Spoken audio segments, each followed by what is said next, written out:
in New York. I was married for 4.5 years. And after 4.5 years, I got happily divorced after 4.5 years. So I threw a party and everything. It was an exciting time in my life, but not really. So my book, actually, after and Delia will introduce herself, and then we're going to talk about our books, but my book is based on kind of my life after marriage. Yeah, so she already took the home bio. So yeah, so it was difficult when we moved here. Pretty much our family gave up everything coming from a third world country. In third world countries, you're either rich or poor.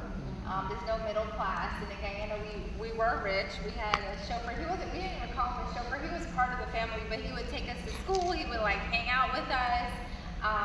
And then my parents gave up everything. Our parents gave up everything for us to get a better education.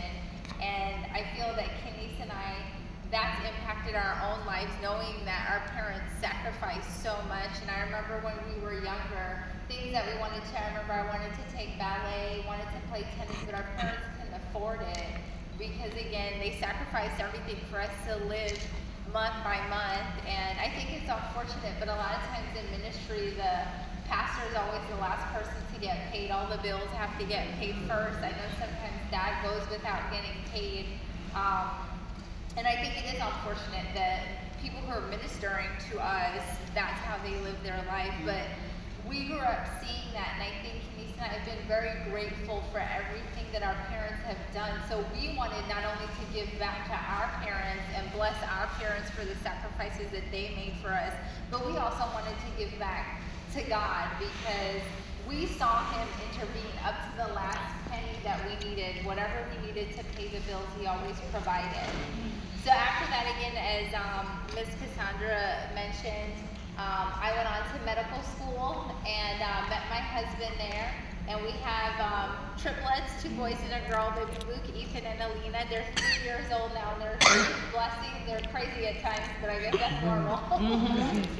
But that's it about me. I'm happily married. Kenise, I think it's great because we kind of juxtapose like what it is to have a happy marriage. And the thing about Kenise, she's such a strong person. I admire her so much because through everything she's gone through, I can't even imagine because I haven't been through that. But she's just held on. But both of us have just such different views of raising a family and becoming successful women and doing ministry at the same time. So after Deline went off to medical school, she left me alone with my parents. So I understand, where's Cassandra? Where'd she go? She's running around. I do what Cassandra does in my church. So I didn't have a title. I really still don't really have a title in my church. And people are like, well, she does it because her parents are the pastors. No. If I was in this church, I would work similar to Cassandra because it's not about the name of who's the pastor. It belongs to the kingdom of God. So when my sister walked out on us, I was left to Canada. She went on to do her thing, and then my mom always says she would never survive out in the real world. That's like I was so scared. I was so scared because I'm like, who's gonna cook for me? Who's gonna make up my bed? Who's gonna do my laundry? I'm like, I'm right here. My mom will make up my bed, and so that's why I stayed home. So I am the music minister in my church, and about 10 years ago, a little bit over 10 years ago, I met my now ex-husband. He was a musician. We really clicked. Part of being raised in a very sheltered family, I wasn't allowed to date. It's like, no, the Lord is going to send you that Boaz. Boaz is going to just come riding through the church on a white horse, and he's going to have your name on his sword, and you're like, yeah, Kenise, where's Kenise?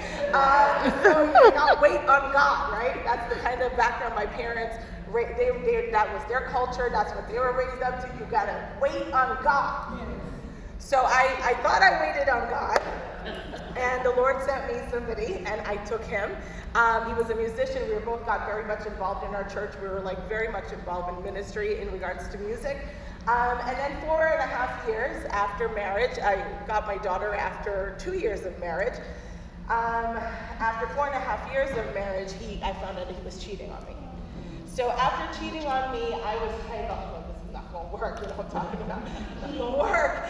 I did take him back because, that's a Christian thing to do. Well, also, it's kind of like, here I am, I'm the pastor's daughter, and divorce is like having the letter A, the scarlet letter A on, inscribed and tattooed on your chest, everybody can see, divorce.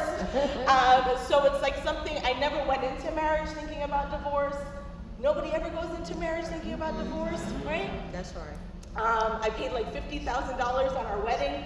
I mean, I had the wedding of my dreams, the honeymoon of my dreams, the life of my dreams. People used to say, you guys are the perfect family. I was like, yes, we are. I know, we're perfect. But we really weren't perfect because he ended up cheating. After he cheated, I took him back, and we were with each other for about 6 months. And then he just decided, I just don't love you. You're ugly. You're fat. I don't want to be with you. And he was like, nobody else will ever want you. Those are his exact words before I asked him to leave. During the separation period, he wrote me an email, and the email was entitled, Tips for Your Next Husband. Wow. I was like, how dare you write me an email, Tips for Your Next Husband? Now, this is not in my book. This is what I do at my seminars. It says, Tips for Your Next Husband, and he lists tips that I should work on for my next husband. I was like, what a dog. Seriously. Like, you were just a dog. I'm sorry, you're just a dog. Sorry, Kelvin. I don't know a dog, right? But that was my thought. A couple years later, I went back into my divorce email, because I'm very organized. I have a divorce email folder where I kept everything having to do with my divorce, and I looked at it. It was actually 2 years ago. And I was like, oh my gosh, I remember this email. So I read it, and I was like, dude, this guy was right. I have had issues, but that's not me. And I took his tips, and I wrote my book. Wow. And the Lord gave me the title, The Good Wife and the Other Woman, even before I had any content. I said to myself, he was looking for the good wife, which I really thought I was, because I asked him. I said, Paul, what did I do wrong? Where did I go wrong? Tell me, what did I do? And I asked him, just so many times. And finally he answered me the day he was leaving to move out, and he said, it's not you, it's me. But I still blamed myself. What did I do wrong? I tried to do everything. I did everything. I wore the right clothes. I gave him sex when he wanted sex, because my mom was like, you gotta give him sex. You gotta give him sex. Because you can never turn them down. I was like, God, help me, Jesus. You got your mothers. Am I wrong here? Am I the only one here? All right, okay. So mom was like, sorry, Calvin. I know this is the way I know, all right? So sorry. You chose to be here. All right. We didn't force you. So he said it was him.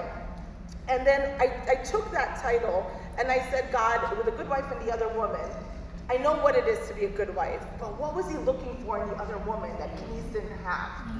And that's when I put together really his tips. It was his tips that I took it and I wrote the book, The Good Wife and the Other Woman. Well, I didn't have all that trauma. Because God knows people would have been losing body parts.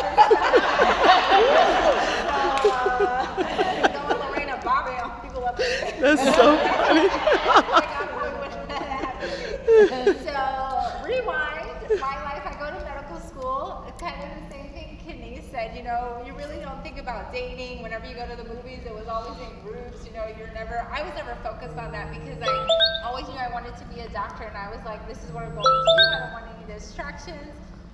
So Matthew, I met in medical school, and he asked me out, and I was like, He's like, I'm going with you. First of all, you're white. I rap. We're not going to get along. And I said, get me behind me, saying I'm trying to focus and get through medical school. You're white.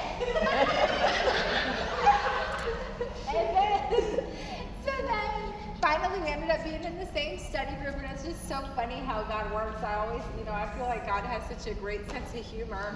But we ended up getting closer, becoming friends, and then ultimately I was like, fine, whatever, we can hang out.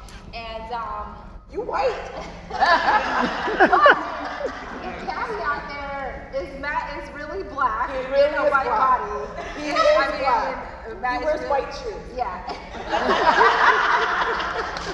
So Matt is really black, just in a white person's body. I don't know what happened. but he's an awesome person. He loves God, and he's been a great dad. But after that, we got married, and then our marriage itself, we ended up getting separated. After you finish medical school, you have to go through your residency training as far as what specialty you want to do. And we tried to match together, but what we did was more competitive, so we couldn't get into the same hospital. So here we are, a year into marriage, and then we end up getting separated. He trained in Cincinnati, I trained in Missouri. So for 3 years, pretty much our marriage was through Skype. And every 3 months we would visit each other. But I tell you what, God really just had his hand upon us, had his hand upon our marriage. I would say, just get me pregnant, you know. The other people I work with, they'll help me take care of it. And he was just like, no, I want to be here. And even afterwards, I remember it took us a little over a year to get pregnant. I would call my mom and I would be in tears and I'd be like, Mom, you know, I'm trying to get pregnant. We've been apart for so long. You know, I want to get pregnant.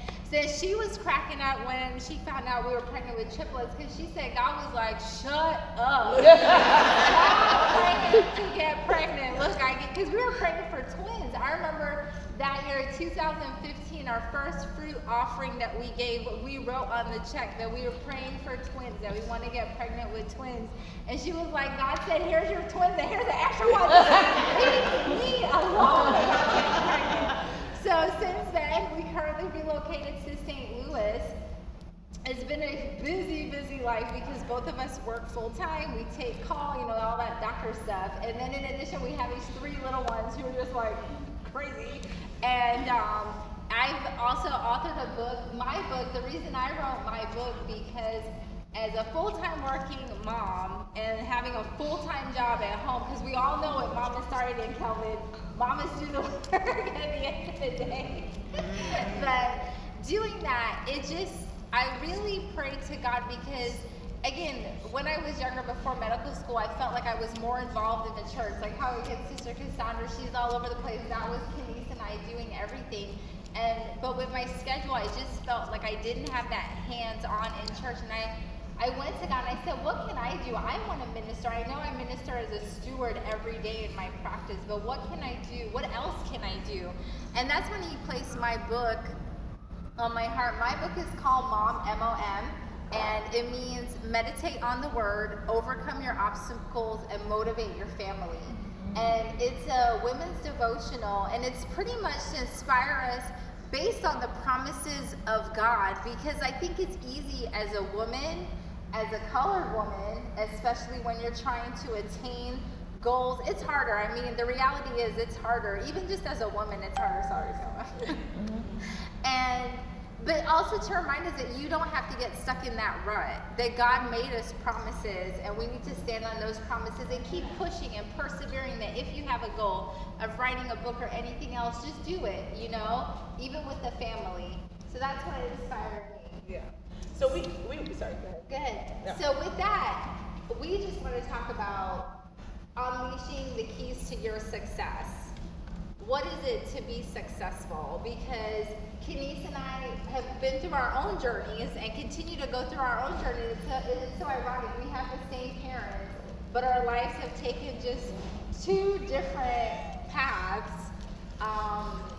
But I do feel that both of us, no matter what, have been successful and favored by God. And that's not because we're like special or anything like that. Kenny's a little special ed. But not that we're special. But because we have because we want God's perfect will for our lives. And that's the thing, like God's perfect will is amazing. Like you can't even fathom. We don't even know what he has in store for us because it's so awesome. So, go ahead. So I was just going to say, today we want to just talk about it as a quick topic about unleashing success.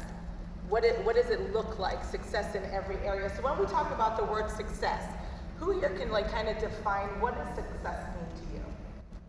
The word success. Because we throw it out there. I don't like using words. I like to know the definition of words. And what does it mean personally to me? Anybody? What does success mean to you? Yes? I would categorize success For you. in life as having Peace. That's beautiful. Peace. So she will define success as best peace. Anybody else? Yes, ma'am. God's will. Being in perfect will of God. That would be your definition of success. Okay, so peace and being in God's will. Yes. Accomplishment. So whether it's a career accomplishment or something like that. Okay, anybody else? Yes. I would say knowing that God is in charge regardless of what comes or goes. So that kind of ties into what you're saying, like being in that perfect will. You want to be right there where he sees it and he works it out. Anybody else? One more person. Yes, ma'am. Pressure? Progression. I was like, pressure. She's hardcore. Progression, yes. Progression. Sorry, we have one more. Yeah. Just breathing. Just Being able to breathing, breathe every day. Yeah. All right. Just life. Just goddamn life. Dr. Joyce Brothers defines success as a state of mind. Each one of you guys all has very different definitions of success because that is where your mind is currently placed at. If you want success, start thinking of yourself as successful. When I was, so I'm a human resources executive. I've been in human resources for many years. So I've been a VP of human resources for maybe now 10, 11 years, no, yeah, it's gonna be like 14 years now. So my background is in management, psychology, and learning about people. And I was in my internship in high school, and when I finished my when I was in my internship in a corporate Fortune 500 company, I was in high school, and the VP of HR, I was just an intern, I was in the file room filing personnel stuff. And I'm an intern, so I was wearing like regular clothes. She walked in, I love her, she was in my bridal party actually. She's a lot older, she attained her law degree, and she's like in her 60s. And she went to law school when she was in her 50s. So I love her, she's amazing. She walked in and she was like, and if you like HR, you need to dress for the position that you want one day. Yes, right. I was like, what is she saying? So I went home and I said, Mom, we need to go shopping. And my mom is like a shopaholic. And she was like, yes, let's go, child, let's go. You just heard from God. Let's get out there. So we got shopping. And I was an intern in high school wearing suits to work. I was wearing Casper suits, I was wearing Calvin Klein suits, and people used to think I actually worked in the department. I dressed better. And I remember she took a picture of me. I was sitting in her office working on her computer doing a project. She came in and she took a picture of me and she developed a picture and she handed it to me. And she was like, this will be you. And I was like, yes, Midtown Manhattan, that's going to be me, making like 6 figures. And you know what? That's what happened. That's exactly what happened. So success, Joyce Brothers says, if you want success, start thinking of yourself as successful. Yes. So the Webster Dictionary itself has 3 separate definitions of success. The first one is a degree or measure of succeeding. 2 is favorable or desirable outcome is success. And this is the one we want to hone in on. The accomplishment of an aim or purpose, kind of going back to what the young lady said about progression. Because everyone's purpose and success is different. Right. So each one of us, I may feel accomplished because I'm a physician, but Kenise is like, oh, I don't want to be a physician. I want to be a marine biologist. So I don't think being a physician is an accomplishment. So it's different from each one of us. And our key verse today, which we hope that you guys write this down, because Yes. I like key verses. This is something that you should definitely memorize. write it in your journal. Write it in your journal, Kelly. Need a pen? Yeah, all right, so you gotta write it down. Not journaling for free. Work it, boy, work it. It's Psalm 20, verse 4. May he give you the desire of your heart and make all your plans succeed. And Say that again, Julie. Say that again. May he give you the desire of your heart and make all your plans succeed. And I feel, even though that's a short verse, I feel it's very... Psalm 20, verse 4. I feel it's very powerful because have you ever noticed how things of the heart are also things of our mind? that what we think of, we love, and what we love, we think of. Yes. So Like- these desires of our heart. When I was little, I'm like, I want to be a doctor. I want to be a doctor. So Like that's- chocolate chip cookies. that's- But sorry, I just threw that out. You should have been on there last night. I've lost weight. I've Some not milk. been doing it as much. Whole milk. So the things that we focus on, think of, are things that we love, and those are the things that we consider our successes, our goals. And here God promises that He wants to make all of our plans succeed. Somebody say that together. God wants to make God, all of our with plans succeed. Yeah, I've been in church all of my life, and I've seen people make the same salary, can't increase their tithes and offering, and worse yet, they're working and don't pay their tithes and offering. I've been brought up, my mom, what Deline was talking about, when we moved to the United States, it was hard. My parents were doing ministry. You don't get paid in ministry. It's like teachers. You know, we prefer to pay football players millions of dollars, but we don't pay our teachers. So same with the pastors and their wives. So it doesn't matter. People used to say, like, you know, you and your sister, you guys have that dress on. Like, how do you guys afford that? People would ask us that. That's when we were brought up, thinking that you're the pastor's kids, you're the pastor's family. Y'all need to be wearing, like, you know, just the hand-me-down, the church members. And I remember thinking to myself, that's not the way it should be. My mom would write her tithes check as the first check. I remember there wouldn't even be money in the account, but she would write her tithes check. And that's what I've been brought up to do. I don't care how, I don't even look at my bank account. My tithe, this is my annual salary, 10% of that belongs to God.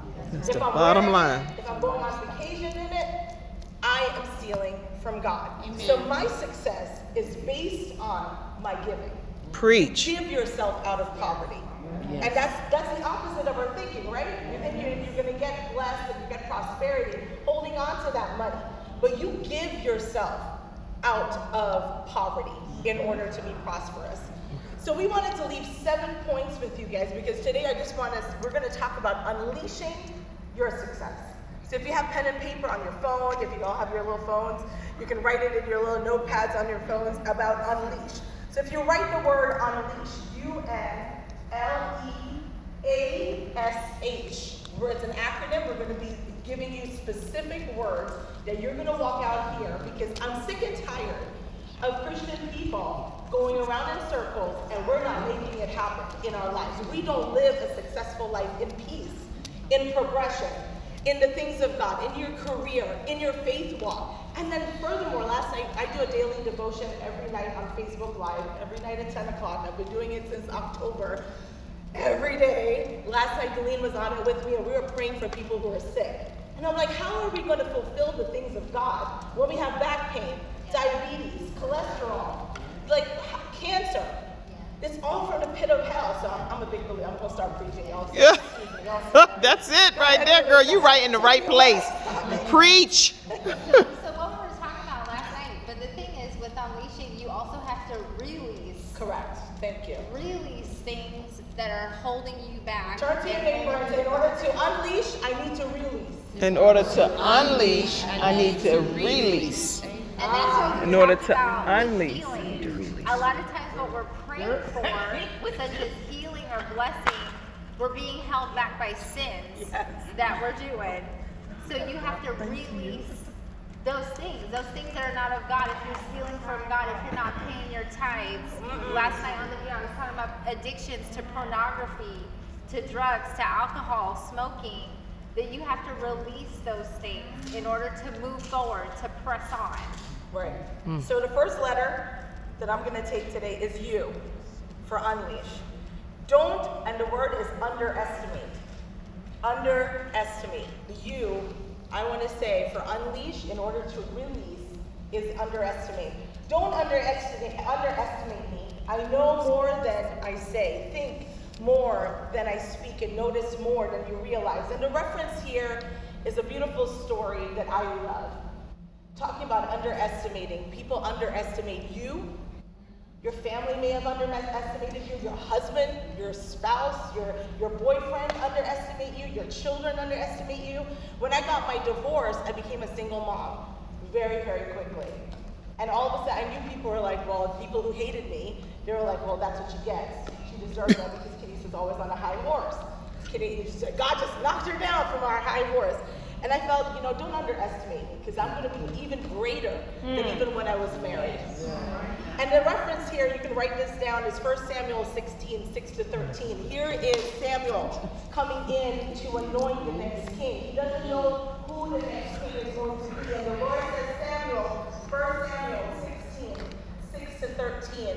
And he says, go to the house of Jesse. And Samuel walks in and he sees all of David's brothers lined up. And he goes to the first son, the firstborn, and he was like, yes, surely this must be the one, because he looks like it. He looks like he's the king. His stature looks, he's handsome, he's tall. His father was like really like built, like, ooh, thank you, Jesus. Thank Oh you. God, she was sidetracked. Oh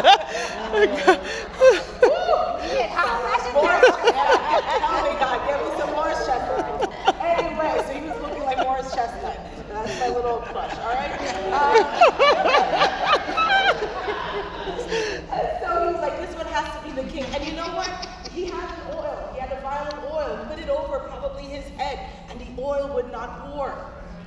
The oil would not pour. And he goes down the line in 1 Samuel 16, 6-13, and you can read it for yourself. And the oil would not anoint any of these men as king. So he turns to poor old Jesse, who forgot that he had a son. And he was like, you got any more children out here? He was like, oh yeah, I got one. He's out there with the sheep. His name is David. David comes in smelling like sheep. Look at that. You're underestimated by your own father. And he's the one doing the work. The other brothers were in the house in air conditioning. And talk about being underestimated. In order to unleash, you may be underestimated, just like David. But David came in, Samuel held that oil over his head, and the oil began to flow from the crown of his head to the soles of his feet. And you know what happened? He went right back out to the field and started doing his service to God and that worship to God. So don't underestimate yourself, and don't allow people to underestimate you in order to unleash your success. The next letter N, we have navigate through your abilities and your goals. So with your life, you need to make a compass. You need to make a compass like somebody who's navigating a ship. They don't just willy-nilly go out on the seas and say, oh, wherever the current takes me. They have a compass in order to get where they want to be. In order to do that, you need to make a decision. So you have to be decisive. I decided I wanted to be a doctor, and then I made a plan. So you need to have a plan once you decide what direction you want to go in. My reference for this is a beautiful lady, Jochebed. If you don't know, that was Moses' mom. And in Exodus chapter 2, verses 3-4, that's my reference verses. So this mama, she made a decision during the time when Pharaoh didn't want any little Hebrew boys. She was like, my baby boy is so beautiful, I cannot get rid of him. And she was only able to hide him for 3 months, because you know babies, they get all wiggly niggly, and then they start crying and making a whole bunch of noise. So when he started to make noise, she had to make a decision. Am I going to get rid of my beautiful baby boy, or what am I going to do? But she decided that she would keep her baby boy. So this mother made a plan. And in Exodus 2, 3-4, it says, but when she, meaning Jehoshaphat, could hide him no longer, she got a papyrus basket for him and coated it with tar and pitch. And if everybody knows, there's a store named Papyrus. It's paper, stationery. So this is strong. It's a plant that's very strong. You can write on it once they factor it to make stationery. And she made tar and pitch. So this mama, she didn't just conjure up a basket. She decisively and particularly made a basket that was watertight in order for it to float and not sink. Then she placed a child in it and put it among the reeds along the bank of the Nile. And if you ever look at the reeds is a protective area. It's not where the current is. So she didn't put him where Moses would get taken off down the waterfall. You see that in the movies? She put him in the reeds. It's shady. She put him, I'm sure there were crocodiles, so she put him somewhere where the crocodiles couldn't see him. Then his sister, who's Miriam, stood at a distance to see what would happen to him. So this mama with the plan did all of that, and then as you know with the story, one day Pharaoh's daughter comes, finds the baby, And look how God works. How beautiful is this? That because Miriam, they had this plan that Miriam will watch over the baby. She said, I will find you a Hebrew mother for this baby. And guess what? It was Moses' own mom. And guess what this mom got to do? For all you moms out there, how beautiful is it? She got to raise her own son, nurse her own son, and she got paid for it. I wish somebody was paying me. So look at this mama with the plan. So again, navigate through your abilities. So take time to make a decision of what you want to do and make a plan like Jehoshaphat. Yes. So the U is for underestimate, N is for navigate, and we are down to L for the leash part. Limitation. Write down the word limitations. Do not limit yourself based on your ethnicity, gender, and your family background. Most of the times I'm in a corporate boardroom and I'm the only female and I'm the only woman of color. And I had to get over the fact that I was like brown, you know, they look at you and they're like, well, she don't know nothing. You know, she's not the smartest in the room. You know, like we'll just have her sit over there. Like Delene said, she was like, you're dressed today. It looks like you're ready to go on the plantation to work. I was like, all right, thanks, Delene. Does my dress look like I'm ready to go on the plantation? We love that dress. Thank you. Thank you. I told her I love it. She's my sister. That's your real sister, so. If I don't give her a hard time, he's gonna give her a hard time. And this is why I wore this dress. And let's again. Yeah, that's make your sister. 13 to 17. Now here's Ruth. Yes. Her husband died, and she decides to follow her mother-in-law. Who wants to follow your? I was so happy when my ex-husband's mother was dead. I was like, your mother-in-law. Aww. No, I was like, I don't have to deal with mother-in-law issues. I was like, well, do you have a mother? He was like, yeah, she passed away in cancer. I was like, I'm so sorry. Yes, thank you, Jesus. I don't have to deal with Oh my gosh. No, I was just like, sorry, I'm just kidding. But, you know, most wives don't get along with their mother-in-laws, right? You know, I do. That's my mother-in-law. my sister here. Delete. Yes. Thank you. Delete. Let's talk about your mother-in-law. Thank you very much. If God forbid something should happen to your husband and your mother-in-law, Debbie, says, Delete, why don't you come with me to the land of Moab? Would you be like, yes? I'd be like, I'm coming, you go ahead. Don't wait up for me. So here is Ruth, and the reference is Ruth 4:13 to 17. So Boaz, Ruth 4, verses 13 to 17, talking about limitations. So Boaz took Ruth into his home, and she became his wife. When he slept with her, the Lord enabled her to become pregnant, and she gave birth to a son. Then the women of the town came to the grandmother, Naomi.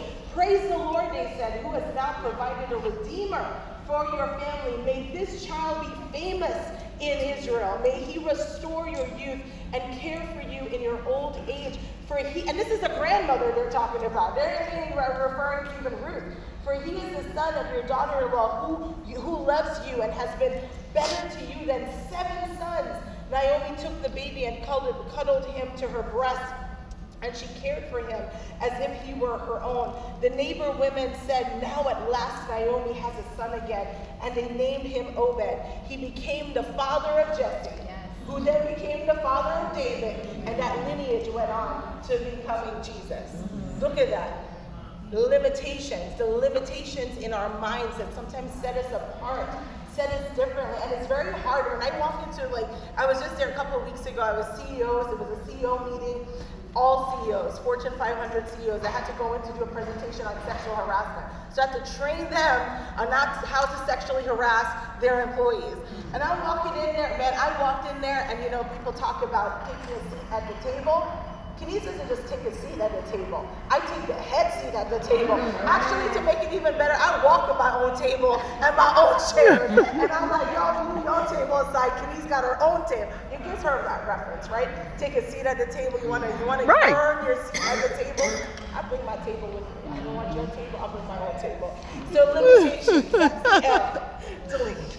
All right. So the next letter is E. So there's 2 E's here. Raise your level of expectation and be the exception.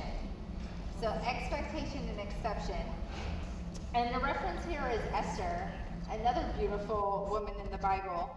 And Esther, we all know the story of Esther, that she gained favor in the eyes of the king after Vashti. Queen Vashti didn't want to come out, and she was ran from the kingdom. So Esther gained eyes in the king, and Mordecai, her older cousin, because Esther's parents had passed away, Mordecai was the one who pretty much raised Esther. But he also ended up having favor in the kingdom too, because he found out a plan about assassinating the king. So he was also elevated in the kingdom. But then came a time when Haman, one of the administrators of the king, wanted to kill all the Jews.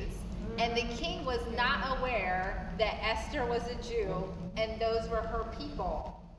So the key verse here is Esther 4:14.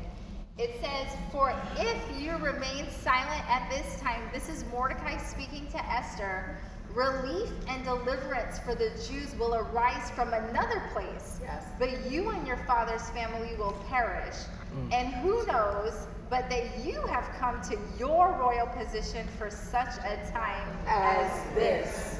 So a couple of points here. So one, Mordecai was telling her, you don't need to do it because God's plan is going to come That's through right. whether you do it or not. Right. But it's to your benefit If to you be do it. part of That's God's right. plan. That's right. And the second part of it is look how God particularly placed her there. He's reminding her that God placed you here for such a time as this. So again, raise your level of expectation to be the exception, because again, she gained favor in the king's eyes, became queen, and she saved her people. That's right. So, Yes. Woo. I love it. Yes. Some of us are sitting here tonight, and your prosperity, your blessing, is for your entire family. that's right.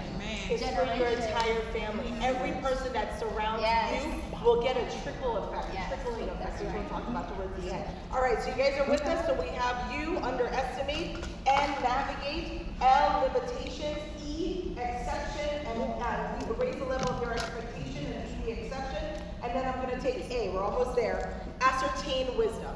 Ascertain, A-S-C-E-R-T-A-I-N, wisdom. And I love this because Solomon, when he became king, the Lord asked him, what do you want? And the reference there is 1 Kings 3:7-13. And I'm saying these scriptures because faith comes from hearing and hearing by the word of God. Yes. You want to know the word, right? How do you know if you're blessed? How do you know it if you don't have the will in front of you? Promises. So the Lord, 1 Kings 3:7-13. Now, O Lord my God, Solomon prays, you have made me king instead of my father David. But I'm a little child who doesn't know his way. And here I am in the midst of your own chosen people, a nation so great and numerous they cannot be counted. Give me an understanding heart so that I can govern your people well and know the difference between right or wrong. For who by himself is able to govern this great people of yours? And this is what the Lord responds with. The Lord was so pleased that Solomon had asked for wisdom. So God replied, because, Solomon, you asked for wisdom in governing my people with justice and have not asked for a long life of wealth or the death of your enemies, I will give you both. Wisdom, I didn't give you chills. Wisdom and wealth. Wisdom and wealth. All right, and then we go on to S. S is strive to soar. So we just want to remind you, don't fly, soar. If you've ever looked at birds, whenever we think of soaring, what bird do we think of? Eagle. An eagle. An eagle just doesn't fly. An eagle is the one that you see, like, you know it's an eagle because it's all the way up there. My babies call eagles planes because they're so high. So you know that it's up there. Eagles don't fly on the same level as a pigeon. bird. Y'all are. Isaiah 40:28-31. This is when the Israelites were in captivity by the Gentiles, but they're reminded, do you not know? Have you not heard? The Lord is the everlasting God, the creator of the ends of the earth. He will not grow tired or weary, and his understanding no one can fathom. He gives strength to the weary and increases the Hallelujah. power of the weak. Amen. Even youths grow tired and weary, and young men stumble and fall. But those who hope in the Lord will renew their strength. They will soar on wings Hallelujah. like eagles. They will run and not grow weary. They will walk and not faint. So if you've ever read T.D. Jakes has a book called Soar, and in his book, he likens soaring and getting to where we want, our success and our progression, to an airplane. That when you're on an airplane, when the airplane takes off, in order to soar and get to the altitude the airplane needs to be at, you have to go through a little turbulence. Kenny's is really good at showing what turbulence is. I don't like turbulence, all right? Like, it could be this little, and she's like, do you feel it? Like on the way here, there was just a little turbulence. I got up and I looked at the flight attendant. She was like, "You all right?" I was like, "I just want to look at your face. I just want to make sure everything is all right." And she was like, "You're so cute." I was like, "You all right?" She was like, "Ma'am, sit down. You'll be okay." I was like, "Oh my God, is it always this bad?" So pretty much we have to go through turbulence. So in the same way, whenever we're trying to get to our goals, for me, going through medical school was not easy. I remember calling my parents and crying. It was my first She time. was like, "When is Jesus coming back?" I'm like, Jesus, just tell me when he's coming. When is Jesus coming I back? don't need to do this. I'm just gonna stop. Like, I don't need to do this. I'm gonna do Bible school. So sometimes we have to get through that Amen. turbulence Yes. in life. And the thing is, sometimes when we hit that turbulence or that obstacle, we stop. Yes. And we say, you know, like, we could have stopped and said, I'm at like I'm hitting a brick wall here. I don't know what else to write. I'm gonna stop, bump the book. I'm not gonna do it. Bump medical school. I'm not gonna do it. But you have to go through it. But then, you know, when the plane goes through that turbulence, then it's nice and smooth flying. So in the same way, we want to challenge you for this year. I'm sure all of us, it's already 6 months. That half of the year is already gone. What has changed in your life? I'm sure we all start with New Year's resolutions. The biggest one is I want to lose weight, I want to look cuter, I want to try a new hairstyle. Breast implants. Breast implants, butt lift.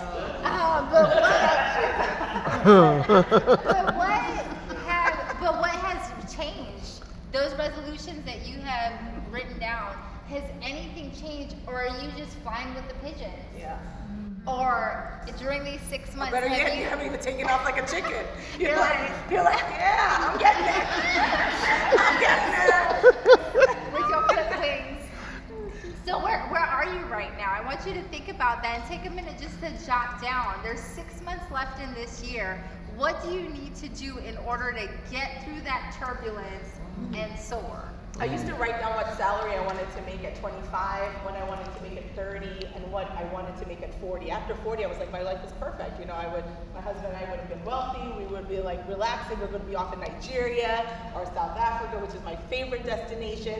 And I'll be ministering to people, and I'll be like, you know, living large. That's not what happened. But my salary has been exactly where I remember last year when I turned 40. No, when I turned 40, I took my W-2 to my mom, to like with all my consulting and stuff like that, and I was like, Mom, God exceeded what I asked him. And I went back to my journal, and I remember writing this like 10 years ago, and saying, God, this is the money I want to make. Now, I'm not into like money like that. I'm using money as just what she was saying, write it down. Write down what you want to soar with, where you want to go. And the last one is, sorry, excuse me. But you can write down your money. You can write down your money. There's nothing wrong. There's nothing wrong I with mean, that. I'm a firm believer. If these people out in this world who don't even tithe, who use their money on drugs and gambling and all that stuff, if they can be millionaires and billionaires, why can't we? That's why right. can't Preach, we, girl. God's Preach. children, Take it up. see how she's like? You're like, what I have to go through. This is why I left home. I had to release it. But write it down, because it's the love of money. It's when things, when that becomes a god to you, that you're like, oh, I'm not gonna go to church because now I want to go buy this new car. I'm washing my red Corvette. Like that's when, you know, if it's taking priority, that's different. But if you have a goal, if you're like, I want to make 6 figures, 7 figures. That's There's no right. limit. Our God is limitless. Yes, Our I God is love it. limitless. So I'm gonna need that fan. And the last one, the H, is humility. Humility. You know, we're making a lot of jokes here, but we hope that some of us. Oh my goodness, it's awesome.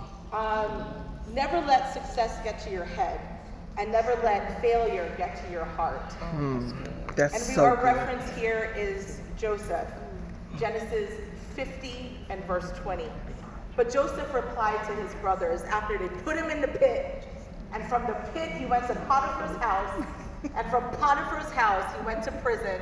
My dad loves Joseph, and he usually what he does at least once a year, speak on Joseph. Joseph was pitted, he was potted, and he was pudded. That's what my dad said. Pitted, potted, pudded. And Joseph said to his brothers after being, and I love how Joseph woke up a prisoner and he went to bed the second in command in the kingdom. Yes, you see me keep waving. It's because I'm praising God. Done in a snap of a finger.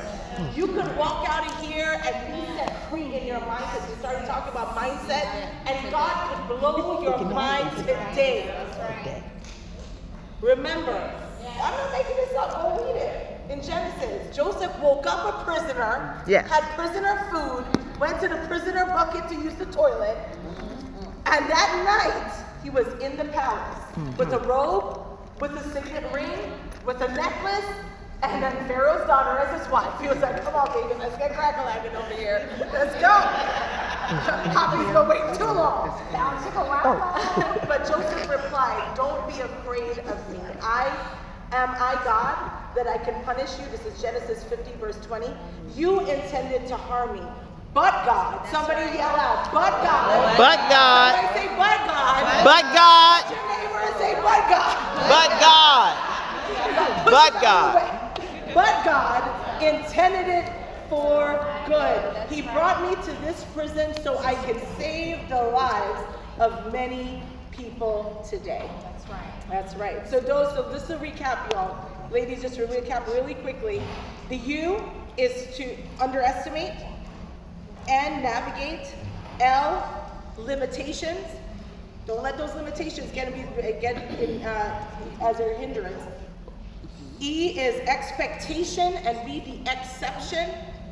A is ascertain wisdom. S is striving to soar. And H is remaining humble. And this is how we plan to unleash success in our lives, in every area, from peace to progression, from the purposes of God to the spiritual release, to know all of this, the mental release, the physical release. So that's what we wanted to leave with you guys today. And our final summary is, go ahead, Louise. Yes. So just some practical steps. These can be applied to life, like Kimmy said, in any situation, whether it's spiritual, emotional, mental, physical. So first, it's always important to step back and do a self-evaluation. What are your weaknesses? What are your strengths? And again, if it's spiritual, what can I do more? Where do I want to see myself ministering? Where do I see the calling of God on my life or at work? How can I step it up for me to get that promotion or to make more money or to get that salary that I want? Then there's a domino and trickling effect is what we like to call it. Once it starts, whether it's good or bad, it will continue to trickle down. So that's why, again, going back to the end in Unleash, navigating, making that plan, making that decision, making that plan is so important. And lastly, we call this a pyramid, a practical pyramid. Whatever you build as your foundation is going to hold up your entire structure and your entire future. So you want to make sure that your foundation is solid and strong, spiritually, financially, emotionally, in every area of your life. So again, we just want to remind you to release in order to unleash your success. So we'll stand together today. So we're gonna All day. all stand together. Amen. Hallelujah.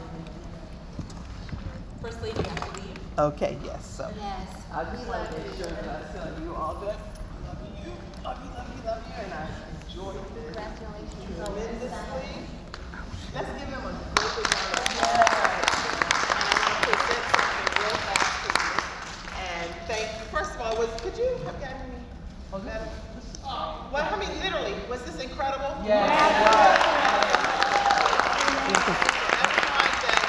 Everyone that is watching as well, I wanted you to be able to have an opportunity to have some level of visual of what was happening here with these two dynamic sisters playing off each other. No wonder you left home. I'm sure that you were a good wife and the other woman and all that stuff. You just missed out. You know, you just missed out. But I want to make sure that I present something to you all to any special one. Okay, this is from our vendor. I asked them if they would be kind enough because we didn't, some things I wanted to at least be able to do for you guys. And our vendors were kind enough to present something on behalf of our Women's Fellowship. We would like to present you with a gift. Thank you. And this is a book on 9 fruits of the Spirit. God usually gives me something just in my heart to do it for a person. And this particular one is about love. Since you've had such a loving marriage and all that good stuff, I thought that would be for you. And definitely the jewelry and joy. Thank you, Mother Ingrid, for donating one of the pieces. This is also for you. Thank you. And please make sure you open it and enjoy it. Yeah, we thought for you self-control.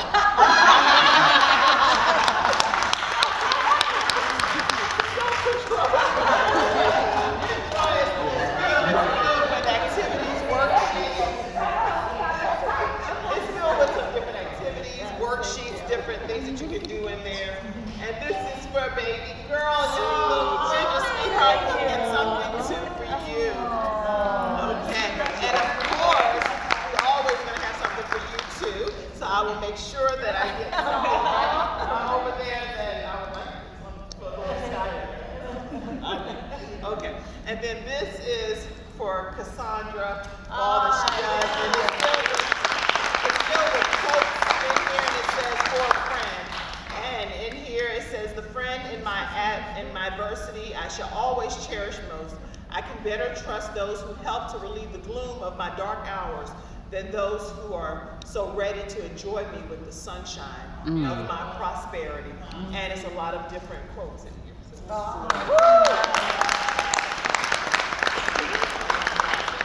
also have one for our vendor, Ms. Ingrid, and I have one for Miss Betsy as well for cooking our food today.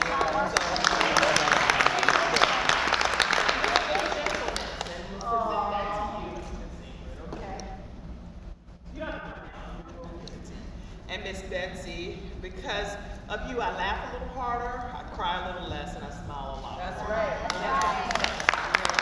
So at this time, I personally have to head to the graduation, but I want to make sure that you know that we just have maybe about, how much longer? Okay, because some people here are also going to the graduation, and so I know that some people have to head to the graduation with me. And we're going to do just a few closeout things, which is please support them by going out and getting a copy of their books. I'm going to get a few copies as well. How much are the books? They're 15. So I have the journal and the books. They're both 15. 15 each? Yes. Okay. Okay. And we take credit card. Then you do take credit card. So how do I guess do I call? You can call. Okay. Because I want my stuff. Yeah, we can ship it. Okay. You can shop. Okay. All right. I'm going to go ahead and head out. But thank you all so much for being here today. Yes.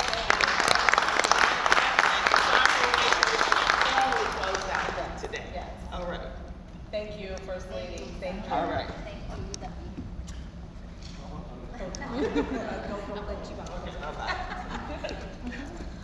We just wanted to praise This is the Kim Jacobs Show closeout.